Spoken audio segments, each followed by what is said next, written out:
Hey there, fellow DIY enthusiasts.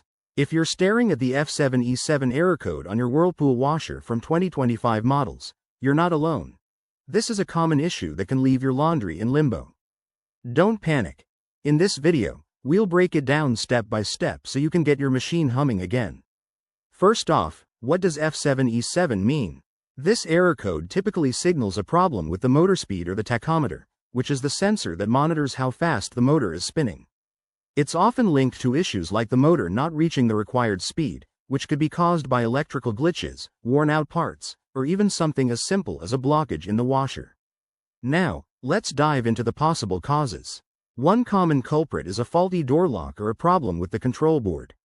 Over time, debris buildup in the drain pump or issues with the drive belt can also trigger this error. If your washer is older or hasn't been maintained, that might be playing a role too. The good news is, many of these problems are fixable at home without calling in a pro right away. Here's how to troubleshoot. Start by unplugging your washer from the power source for at least 1 minute. This simple reset can clear temporary glitches. Once it's reset, check for any visible obstructions in the drum, drain hose, or filter. Make sure nothing's jammed in there, like coins or fabric scraps.